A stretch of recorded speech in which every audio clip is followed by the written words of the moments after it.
Hello, everyone. My name is Spencer Walsh. Welcome back to today's episode of Newsflash. Thank you so much for joining us here today. So great to be back at it. On the show today, Politico is telling us, forget no labels. Biden's third-party payroll is on the left this time, and it is very, very rare, and I gotta be honest, a little bit sweet to hear an outlet like Politico writing a headline like that. We're going to break that down fully. Also, we're taking reports from the Financial Times saying that the U.S. warning that it will keep targeting Iranian-aligned militants after it carried out two of its biggest waves of strike since the Israel-Hamas war that triggered hostilities across the Middle East. I'll give you the full breakdown on that. Also, we have to keep an eye on this situation with regards to UNRWA.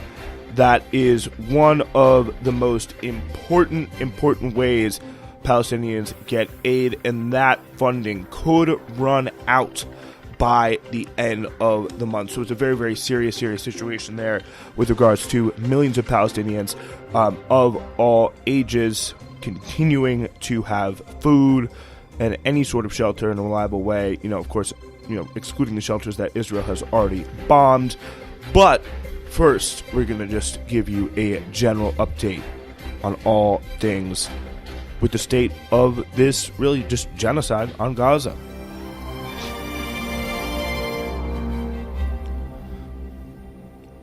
Yeah, as this war really does show no signs of abating. Rescue teams searched for survivors as local authorities say that 30 people were killed in Israeli air attacks on safe homes, quote unquote, in a mosque in central Gaza. So health workers and patients are still trapped inside Al-Shifa Hospital and are completely terrified, as apparently videos have showed Israeli snipers killing at least 7 Palestinians nearby, according to Al Jazeera's Tariq Abu Azoum. Houthi spokesperson has rejected the U.S.'s dismissal of a link between the Gaza war and the Red Sea attacks, according to, as the U.S. has launched more strikes in Yemen, and at least 27,365 people have been killed and 66,630 wounded in the attacks since the 7th of October. So it really is just a horrific situation. Abu Bakr Abed for Al Jazeera reporting that just the bombing not stopping in Deir al-Balah, which is in central Gaza, as we just continue to see. I think the best way of understanding it now is Israel has kind of come in from the eastern side of Gaza, just from kind of the north, but also through the Kerem Shalom border crossing, which is on the, eastern border between, for Gaza, if you're looking at it from Gaza's perspective, the eastern border with the Negev desert, and they have been coming in and really launching a lot of their attacks from that area and kind of using it to kind of fan out all over north, south, and central. So, that is why we continue to hear and, reports of explosion, reports of fighting all over the place, which I think is a very, very important thing to, take note, especially with regards to the fact that we hear so much, and the assumption always seems to be that, they're really dealing with Hamas. It's no problem. It's becoming, it's completely just, it's managing itself. It's doing. This kind of comes as we continue to see, all these reports from mostly, honestly, at this point, Israeli, social media accounts saying thousands of terrorists are dying. But then we have ex-United States Central Command Commander General Frank McKenzie, who's a very big deal in the United States. He made a remark on Sunday during an interview with a reporter from Face the Nation, saying it's very limited in terms of the military success they're having so far. They set themselves a goal of removing the political echelon and the military leadership echelon of Hamas when they went in. They have not been successful to date. And, the thing with, Americans, they definitely know how to, we definitely know how to kid ourselves with regards to a war going well. But, we also have this kind of ability to, have a little bit more resources, have a little bit of a, kind of distance from the conflict, and are certainly seeing the fact that Israel is just not doing well. And the fact that you have generals who, even if they're former generals, coming out and saying this is a very, very significant thing, all while the suffering is continuing in Gaza. 10 explosions since the pre-dawn prayer. This is Abu Bakr Ahmed reporting. So just 10 this morning in the Deir al-Balah area. Just moments before noon here, there was another Israeli bombing about 150 meters from where I am, targeting an area that was hit yesterday. The most heartbreaking part of it all is this. Is that if children are playing outside when the bombs drop, they're so frightened that they rush inside crying. At the same time, there's hardly any food, and what little we have is terrible in terms of quality. Families eat strategically to stay alive. We can have for anything from powdered milk to, which is incredibly expensive, to grass. Farhad Shami, meanwhile, a spokesperson for the Kurdish Syrian Democratic Forces, which operates in the north of Syria and is kind of closely tied with the U.S., has confirmed in a post on X that a drone strike that we have been reporting on hit an SDF commando academy at a U.S. base in Al Omar oil field, which seems to be from the Islamic resistance in Iraq, claiming responsibility for the drone strike, stating it was a show of support to the people of Gaza in response to the massacres committed against the Palestinians. Kind of difficult to see, what the Kurds have to do with this, and this kind of relatively scattershot, resistance that we've seen from Iraq. Kind of Iranian-backed groups in Iraq since the start of this war. Nothing really too concerted. And I saw something yesterday about, they're trying to pull back in the region. So it's not really clear what they'll be doing and how much of an impact they'll kind of continue to be having. They've certainly made the United States get, a little bit jumpy. Killing those 3 service members is a very, very big deal in terms of how the U.S. responded. And we will get into that in just a moment. But it is also, very, very clear that they have not been, super effective. The Houthis with way less resources have been way more effective. Meanwhile, Qatar's PM is saying they'll continue to support UNRWA, which is a very, very big deal. A Palestinian teen has been killed in a town near East Jerusalem. Israel forces, they say they have shot and killed a 14-year-old boy because they, we don't even know why. Witnesses reported that Israeli forces shot the boy, left him to bleed to death, allegedly for attempting to carry out a stabbing attack. Again, so there's no evidence of this. There's no sort of, any kind of natural action. Is just a kind of shoot to kill, shoot to humiliate, and, I'll be damned if I let the Palestinians come collect his body. That is the mindset when it comes to, again, a 14-year-old boy here in the West Bank, which shows you just the depravity that is so rampant in Israeli society at the moment. Meanwhile, we check in on our man in the Middle East. Anthony Blinken, he has had a day of talks in Riyadh, Saudi Arabia, before he goes on to Egypt and Qatar. On Wednesday, he's coming to Tel Aviv, Jerusalem, and the occupied West Bank. He is going to be talking along the way about regional instability, about Iran and Yemen, and the recent U.S.-UK airstrikes on Houthi targets in Yemen. When he gets here, obviously his primary focus is going to be Gaza, the root of this whole situation. And you can hear, I feel like any sort of person looking at this through any sort of real strategic mindset, they know that Gaza is going to be, at the heart of this. This was a relatively, Jake Sullivan says himself a few days before October 7th went down that the Middle East has been incredibly calm. Obviously Gaza and, October 7th has been the root cause of the flaring up in tensions. I think that is incredibly clear. He says that Al Jazeera is saying that they understand that Biden is getting increasingly frustrated with Netanyahu, and U.S. media, again, it's just been continuing, upping the scale of a billion stories in the same thing. They reported some unsavory things that Biden has supposedly been saying about Netanyahu, though that has been denied by the White House. Again, a very similar strategy that they've been trying. Same thing they did with Trump, just leaking, having, some, whatever that woman's name is, I forget. It's a lady, Jen O'Malley Dillon, just one of Biden's right-hand ladies, going to the press and being like, Biden really hates Netanyahu. He talks really bad about him in the Oval Office when no one can hear it. It doesn't matter at all. Biden really hates Trump and talks bad about him, calls him a sick fuck. It's just like, come on, you're just like, sounds so pathetic. It's like, Biden would really like to beat up Trump right now, but he's not even going to do it. He's just going to tell the newspapers. I feel like anybody with any sort of political, I know there's some people out there who just damn, really? That's crazy if that got out there. Biden's really badass, but it's just that is not how that works. There was some person in the White House that called up the reporter and just hey, Biden really is pissed off at Trump. You should really write this. He calls him a sick fucking private. And, the same thing with all these stories that we're seeing about, he's really getting frustrated with Netanyahu this time. Okay, this time he's really, really mad. Oh, there was another massacre. Okay, well, he's even more frustrated. It's again, so BS, and it's so hard to, really get in any way invested on until, of course, something happens. But the belief in Israel is that Blinken is here to try and squeeze Netanyahu, to put pressure on him to accept a ceasefire deal. There are those within Netanyahu's coalition on the far right flank who say he shouldn't go anywhere near this sort of thing, and have threatened to pull down the coalition if Netanyahu signs up for anything that he doesn't believe is the right thing for Israel.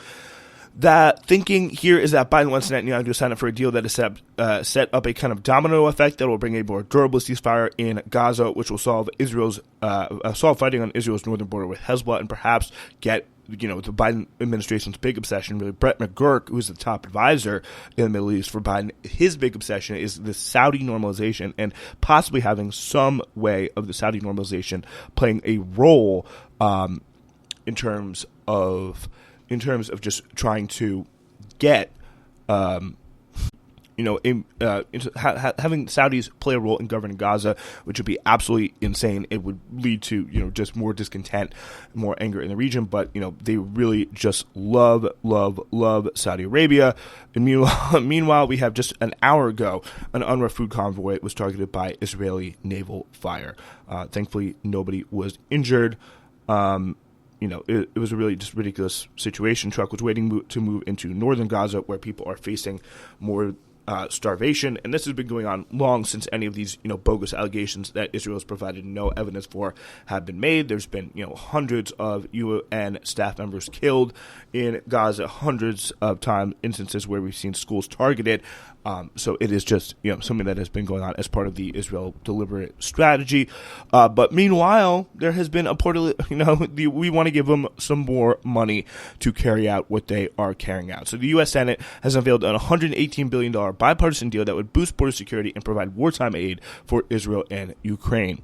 U.S. President Joe Biden and Democratic and Republican leaders in the Senate have been pushing to resupply Ukraine with wartime aid, but have faced resistance from conservative Republicans who have insisted on measures to tackle illegal immigration at the border with Mexico, because if it is an election year, it is time for a border crisis. That is just how U.S. politics has worked essentially ever since Donald Trump came into power, and most likely well before, but definitely definitely before that. I think that is definitely something that we can get a pretty good sense of, to be sure. The bill announced on Sunday would provide $60 billion in aid to Ukraine, whose efforts to push back the Russian invasion have been hampered by a halt in U.S. shipments of ammunition and missiles. The deal would also provide $14.1 billion in military aid to Israel, $2.44 billion to address security in the Red Sea, where Yemen's Houthi rebels have launched dozens of attacks on commercial shipping, and $4.83 billion to support partners in Asia, which is really where the U.S. wants to go if it had any sort of say on the matter. In terms of pressuring China to not invade Taiwan. Under the deal, the president would be granted new powers to immediately expel migrants if authorities became overwhelmed with asylum claims, and applications at the border would be subject to quicker and tougher enforcement. Illegal immigration is expected to be a key issue in the presidential election in November, with Republican frontrunner Donald Trump campaigning heavily on claims of an invasion from the southern border. Biden on Sunday urged Congress to swiftly pass the deal so we could sign it into law, just giving him, again, he thinks that, again, the thing to win him back, the reason why he is struggling right now, is in large part with the young kind of progressive side of his base, and we'll get into this in a moment, and apparently the thing he thinks is to, abandon all his principles with this base and do something which, in terms of getting more aid for Ukraine and Israel, which is absolutely insane to pass this bill in terms of more, border controls. He views that as a way to, win back and energize the parts of his base. And again, it's like you gotta do more to, energize your base if you want to win the election. But the fact is, Joe Biden's base has crumbled since October 7th. A lot of the Democratic Party, a lot of the heart of the Democratic Party has had real questions about voting for someone who is that old, even if they see someone like Trump.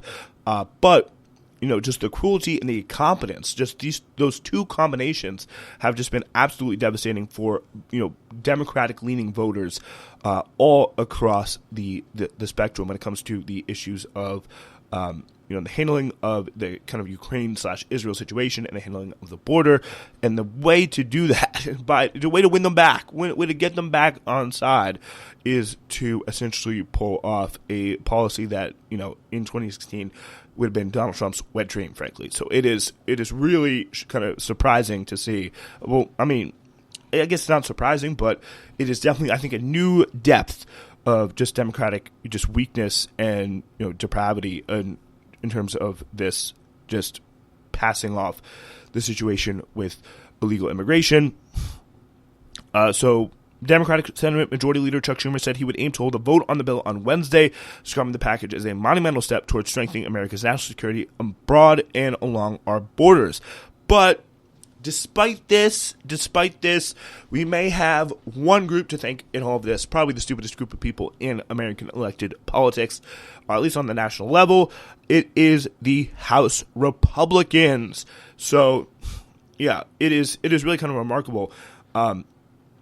They are refusing to back this bill because it does not have enough controls. It is not draconian enough on illegal immigration. And they also want to do, this kind of, let's just see here what Speaker Mike Johnson has to say, Republican leader of the House.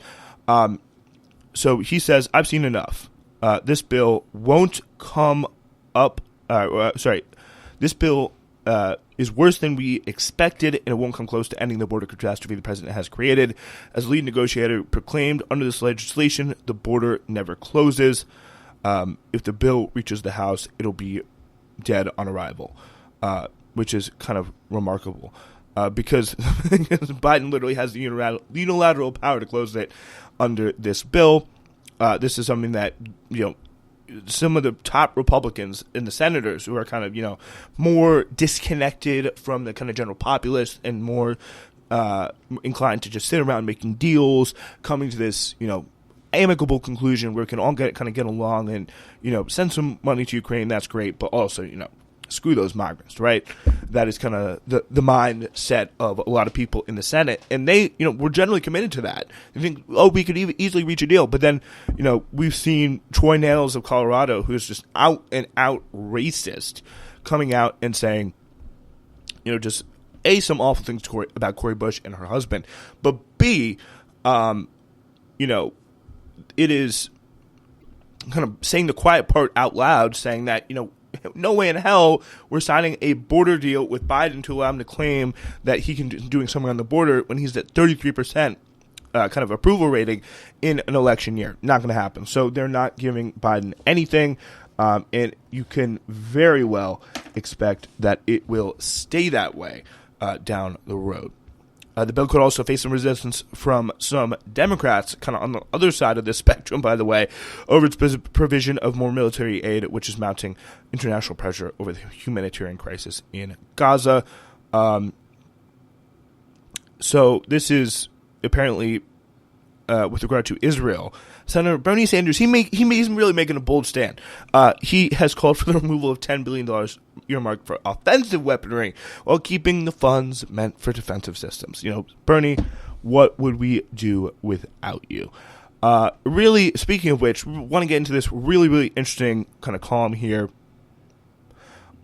This is a column by Jonathan Martin, senior political columnist and politics bureau chief. somebody who's definitely well-sourced within Washington, I believe used to work for the New York Times, saying that Biden's third-party peril is on the left. Memo to Democrats, it's not Nancy Jacobson disrupting the President Joe Biden speeches almost every time he appears in public, and it's also not Nancy Jacobson voting RFK Jr. $15 million to help him get him on general election ballots. I don't write this to downplay the threat that Jacobson's group, No Labels, poses to Biden's reelection. A center-right candidate able to secure ballot access could claim thousands of voters Biden needs, namely those Americans grudgingly voted for him to oust Donald Trump in 2020 and are dreading even more doing so again. But meanwhile, how many more polls do there need to be of Kennedy near double-digit votes in swing states before he's taken seriously? And how many Biden speeches must be shouted down until Democrats realize that a hot war in Gaza this fall may mean 30,000 fewer votes apiece in Madison, Dearborn, and Ann Arbor, and therefore the presidency? Because that's how it works. You're talking about Madison, Wisconsin, huge college town. Democrats need to drive the numbers up there. And you're talking about with black voters, this issue is incredibly resonant, with all sorts of, minority voters, with young voters, with Arab voters, and just, there's also a sizable Arabic population in Georgia as well. So it's like just this turnout issue. And, he'll be hit from the other side with the suburbs because he's too old, he's too incompetent, whatever. It's just like there's very much, there's these two different critiques that he's, cruel and that he's incompetent, that are kind of going against Biden from two different sides at the same time. I think if you took part, handled the cruel part, he could build back the competency part. I think dealing with that part first is a way to build back the competency part, but you're seeing this very, very clearly, and this threat that is coming from the left is getting more and more seriously sizable. If Kennedy claims Libertarian Party line, which he's warming up to, Jill Stein is on the Green Party, and Cornel West gets on any battleground state ballots, that would be a serious drain on Joe Biden. They would combine and drain far more votes from Biden than Trump. You wouldn't think Democrats needed much reminding of the scenario, given how much their the professional ranks lived through two campaigns, 2000 and 2016, where they lost the electoral vote in part because of leftist spoilers. That's kind of political editorializing, not really, Newsflash does not endorse there. That's kind of a stupid way of putting it. Or at least, I guess the better way to put it is they think they lost because of these leftist spoilers. In the early days of 2024, though, it's No Labels push to draft a centrist that has drawn more scorn, alarm, and opposition research among Democrats. Yes, that's partly because the party can try to shame Jacobson, who's married to longtime Democratic strategist and liberal bête noir Mark Penn, but they have considerably less leverage with a certified vaccine skeptic, Kennedy, to say nothing of the Patchouli caucus, Stein and West. I'm not familiar with that reference there. The Patchouli caucus, don't really know what that means, but it's also because Democrats are still catching up to the possibility of their coalition unraveling over Israel's offensive in Gaza. And I think the fact that it's very, very telling how surprised, how shocked, how unable to handle Team Biden is any sort of pressure, any sort of resistance, any sort of backlash from the left wing of the party here. It is very, very telling. Are the well-organized hecklers bird-dogging Biden at nearly every speech going to turn to a candidate who once proposed a Muslim ban? Of course not. Yet this White House race, just like the last two, is bound to be won on the margins, and Biden is at risk of losing critical, younger, and left-wing voters to third-party candidates or apathy. That is incredibly true. There is so many people. I think young people, politically active young people that I've talked to have just said, there's some who tend to be, mostly kind of nerdy types, that I meet that kind of want to go more into the political scene. And they're like, we got to just hold our noses and do it. But a lot of people are just like, this is generally screwed up. We do have to, stop this. And apparently this is such a crazy article in just every way because Liz Smith is quoted here. People don't understand how few votes third-party candidates would need to take away, which is 100% true. Just talk about the margin, like 45,000 votes that were standing between Trump coming back from a second term in 2020. It does not take a lot of votes. It does not take a lot of people staying home. I think it was like if 30,000 more people had showed up, black voters had showed up in the kind of Detroit area, Hillary Clinton would have won Michigan in 2016. Like, these margins are very, very small with the Electoral College. And she apparently, though, Liz Smith is saying this, and she is the hard-charging Democratic operative recently signed on with the DNC in part to grab voters by the lapels about the threat at hand. And it's the whole mindset there that shows you why the Democrats are in such a bad situation and why they never learn. You're supposed to grab Biden, you're supposed to grab the candidate by the lapels and say, wake up, you are in a serious problem here and you need to do something about it. Like, it's not, you can't go around and grab every voter by the lapel all the time. It's definitely worked and sometimes in the past. But there's some people who are not going to be that easily shamed, especially the more Biden escalates in Gaza, and especially the more times year after year people are forced to go through this hectoring and what they thought was a democracy where they could have a free choice of their vote in terms of just winning. And a lot of these people, a lot of the most loyal soldiers for Biden are going to be the rich, white liberals in cities and suburbs. These are the people who are going to be the most loyal. And it's not, the people who are going to be the least loyal are going to be the, college kids and minority, voters, whether it be Arabs, whether it be black voters, whether it be, people who are in less of a strong economic situation. That is what the research shows about A, people are bad at Biden now, and B, when the Democratic Party gets apathetic, those are kind of the groups that are not, at least in recent vintage, they are the groups that don't turn out when the liberal coalition broadly is more apathetic. So that is an incredibly important situation. And I just don't know how the Democratic Party is going to be able to, handle shaming people when they're just, it's like you should use your, talking to some, Arab voter in, Dearborn, just like, you should, put aside your privilege and vote for Joe Biden. Just this kind of scorning, really, really awful tone that a lot of people just always throw at people when they're trying to, do this vote shaming. And the Dearborn, it's like, I know someone who lost, 20 family members in Gaza. Like, fuck off. That's going to be the reception. And we're already seeing it right now from some of the Arab American coalition who's doing some really incredible stuff. Turning down meetings with Biden, saying, why are you sending your campaign team to try and, browbeat us when you should be sending your policy team to make some policy changes? Just this whole mindset of just, you need to grab the voters by the lapels. You need to wake them up and say, voters, you're being so stupid. Why aren't you voting for us? It's like, again, that is just not how it works in a democracy. And this entitlement really, really, really has to end. Otherwise, we're going to be stuck with Trump again for 4 more years, which would be a really disgusting situation. So yeah, there's a kind of interesting anecdote here about Kamala Harris. From holiday parties to a dinner at a residence last month for a group of prominent black men, Harris has been telling sympathetic Democrats outside the White House she recognizes the political challenges posed by Biden's unwavering support publicly for Israel. I'm told by officials familiar with her comments at the events, Harris has told people she's making the case privately for the administration to show more empathy to the plight of innocent Gazans, an internal push that my colleague Eugene Daniels reported in December. But again, it's just like people don't want empathy. People don't want a, Biden speech where he stutters and is like, oh, I guess what's going on in Gaza is pretty bad right now. It's like, you're the U.S., you have power with Netanyahu, we want you to use it. It's that simple, and, just acting like it's not is just offensive. But she's been heckled too by, pro-Palestinian protesters despite intentionally trying to, avoid the college towns of Ann Arbor and Madison. That would be pretty important, by the way, to winning those 2 states for the Democrats. Biden himself has a different case. Like everyone in the administration and any Democrat with a pulse, he's deeply suspicious of Benjamin Netanyahu and has probably called the prime minister a bad fucking guy, according to people we've talked with the president. Biden's spokesperson, Andrew Bates, said the president did not say that, nor would he.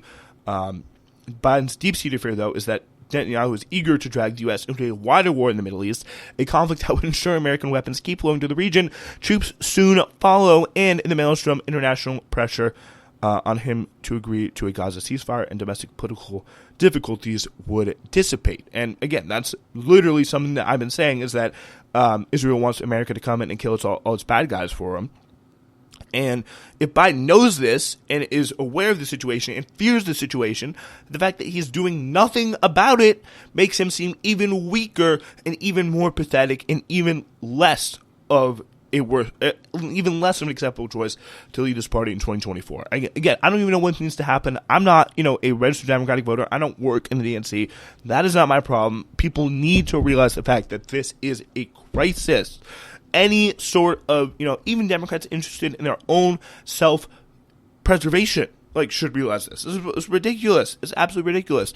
So White House officials told me that it was purposeful Thursday before Biden made his first trip to Michigan this year. The president used his remarks at the National Prayer Breakfast to cry hate against Arab Americans and offer prayers to those held hostage or under bombardment or displaced, while simultaneously releasing an executive order levying sanctions on Israeli settlers in the West Bank who have committed acts of violence against Palestinians. And I'm sorry, if that's supposed to be your big pro-Palestinian, turn and show of support for the Palestinian cause, enjoy losing. That's all I'm going to say. That is pathetic. That does not even come close to being enough.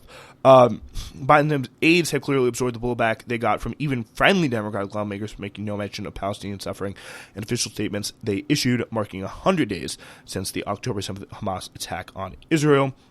One House Democrat told me of a dinner last month with about 8 other cross-section, 8 other colleagues, which is apparently a cross-section of the caucus ideologically and generationally. It was unanimous that this Israel-Gaza war needed to end now and that Biden needed to stand up to Bibi, this lawmaker said, before offering his own view. This is a disaster politically, the House Democrat said, who rarely criticizes Israel. The base is really pissed, and it's not just the leftists. I've never seen such a depth of anguish. And again, it's not just the leftists, it's deep parts of this coalition. Really stretching into a pretty broad base of people.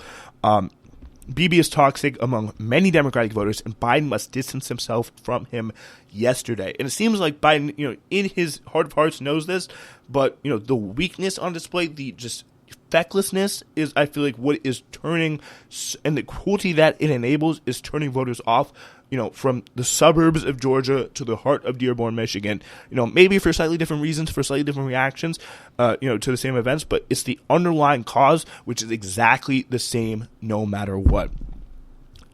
50% of self-described Biden voters called Israel's attacks on Gaza a genocide, according to a recent YouGov poll. That is just... Yeah, it's serious. It's very, very serious.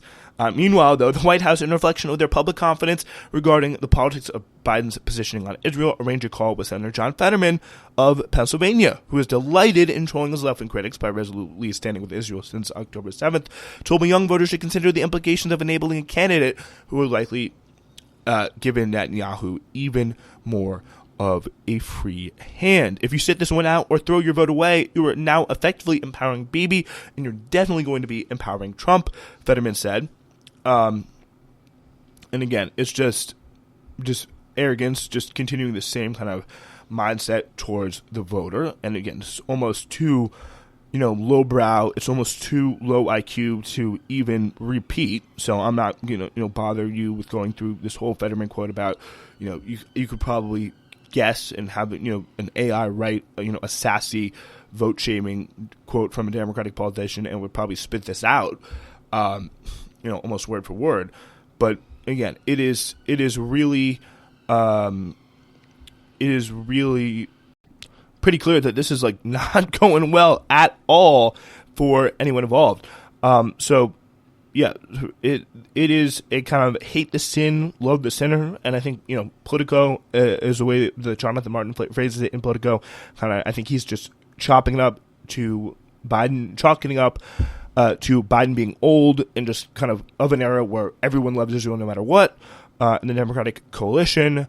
But for now,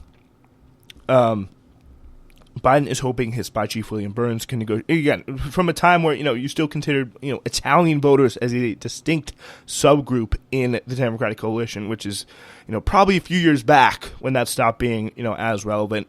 For now, though, Biden is hoping his spy chief, William Burns, can negotiate a ceasefire for hostage deal that would bring a 2-month peace to Gaza. If that agreement can be struck, then look for Biden to use the moment to make a public appeal aimed at American voters and Middle Easterners alike for a broader framework for the region. It would be effectively Biden's attempt at a geopolitical grand bargain, combining this U.S.-Saudi Arabia security arrangement, and which is something that they have been after for a long time. And again, what is the, kind of return here for the United States is incredibly unclear, and especially in a world where the oil landscape and the energy landscape is changing pretty drastically. It's kind of unclear what the U.S. would get back for that. But, Saudi Arabia desperately does need and want the security arrangement and normalization of ties between the Saudis and the Israelis. Thomas Friedman, who sourced in all the right places in the White House and also just wrote an incredibly racist piece comparing Middle Easterns to parasitic wasps, described it as the Biden doctrine. So apparently they're also trying to step up attacks on the left, including a multi-pronged defensive against Kennedy, Stein, and West, some of which will come from the campaign and some from outside entities, aka MSNBC people, I would guess, New York Times people. We can set this up directly. It's us versus them, and us is voting for us, and them means voting for a third party or Trump, as one Biden official put it to me. In the short term, that means seizing on any chance to complicate the ballot access of third party candidates and attempting to discredit their motives or at least highlight the less savory aspects of their character. Democratic operative Smith, for her part, is particularly animated by Kennedy's extended game of footsie with pro-Trump figures. I feel like that's not going to be something that's going to, bother a lot of people because, they don't have the time or patience or, just capacity to give a fuck about, this Trump donor dispatched $15 million in super PAC money to Kennedy, at least if they're supporting him this far. Later this year, Biden officials hope to dispatch trusted progressive surrogates to warn against a third-party flirtation. Hope you like the Midwest in the fall. Senator Sanders! Let's go! Bernie Sanders in the fall, caping for Genocide Joe would be quite a sight to behold. Honestly, I would be almost more surprised if it doesn't happen, just because my expectations are so floor level low at this point. And a plan also to bombard the internet with the same message on digital ads even sooner. One idea is to enlist a series of younger voters who admit to being tempted by a third-party hopeful. I tried Cornel West, and I'm so scared of what is just like this kind of drug, scared straight kind of psychological manipulation, which is just almost, just blatantly almost hilarious, but also, enraging in another kind of certain way.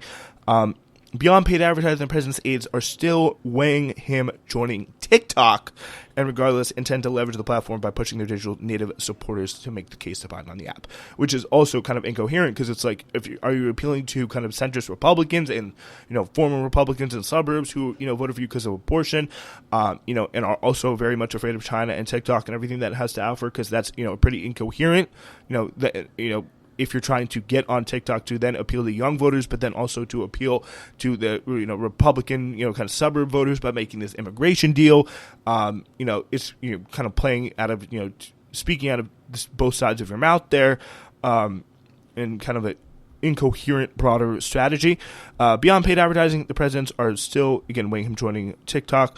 I got a taste of what's brewing at a conference this week convened by the University of Southern California's Center for Political Future. It was a mostly decorous forum at the Chandelier Town and Gown Club, where a portrait of Pat Nixon still hangs prominently. Then a student took the microphone and confronted longtime Biden advisor John Anzalone with a question. Well, it was more of a statement. Michigan voters, the student warned, are not going to vote for Genocide Joe.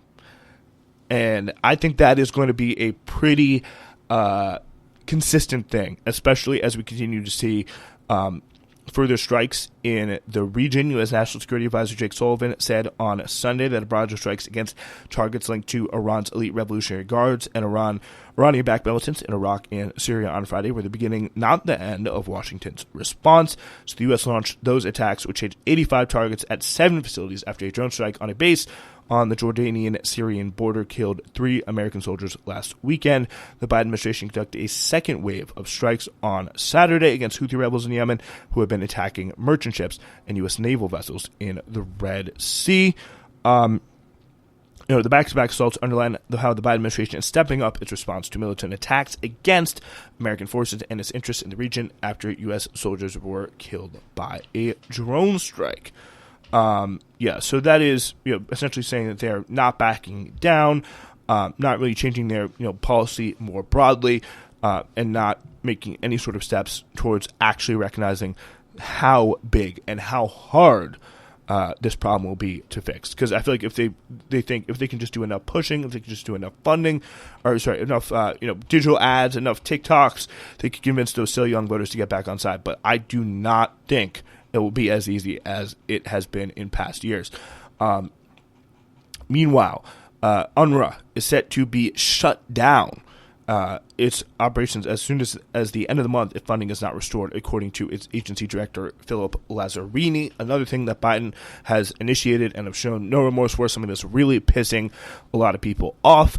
It's incredibly important thing in terms of just one of the last most reliable ways of getting aid into Gaza at this point, even though they're regularly targeted by Israeli shelling and violence. Martin Griffiths, the UN relief chief, told the Security Council on Wednesday that the world body's humanitarian response in the West Bank and Gaza is dependent on UNRWA being adequately funded and operational, and called for decisions to withhold funds to be revoked. Joseph Borrell, the EU foreign chief, also argued that against what he described as collective punishment of the Palestinian people. He said the collapse of the agency would cause hundreds of thousands of people to perish. So the EU still is, has not suspended the funding and will continue to not suspend the funding. Peter de Sutter, a deputy prime minister of Belgium, this week described UNRWA as irreplaceable in providing urgent and crucial humanitarian relief within Gaza. One day before she made that comment, Israel bombed the Gazan offices of Belgium's aid agency, which is pretty remarkable to see, but not surprising. Palestinian human rights groups have warned that the suspension of funds leading to the halt of humanitarian aid in Gaza could constitute complicity in genocide, particularly so in the case of the two primary donors to UNRWA, which is the U.S. and Germany. The Lemkin Institute for Genocide Prevention said the decision to suspend funding represents a shift in several countries from potential complicity in genocide to direct involvement in engineered famine. The Institute added that it is an attack on what remains of personal security, liberty, health, and dignity in Palestine, which is very, very clear. And I think that it's not really difficult to see what's at play here, as Rohan Talbot said, who is a writer and expert on this stuff. They want UNRWA dismantled in order to strip Palestinian refugees, as we talked about in past shows, of their rights, including return. It won't work, though. The rights sit with the people, not the institution. And the UNHCR, though, is in charge. The Human Rights, I think, Commission or something like that. I forget the acronym, but they're in charge of repatriation more broadly. But this is, again, it's another instance of just any sort of refusal to stand up to Israel, any sort of, and all these other countries standing up to the U.S. more broadly. The U.S. was the first country to pull out. All these other countries followed, and I feel like it would be really remarkable to see any of these other countries decide to put their aid back on, so to speak, resume the funding, restart the funding before the United States, almost says it's okay. They have to give the green light to these countries like the UK and Germany and stuff like that. Germany even still may not put it back on. I feel like they're done for good. They are pretty vicious over there right now. But they still are very, very much a, important, vital source of aid, and they need to have their funding restarted. All right, that's all the time we got for you guys today. We are back on Wednesday.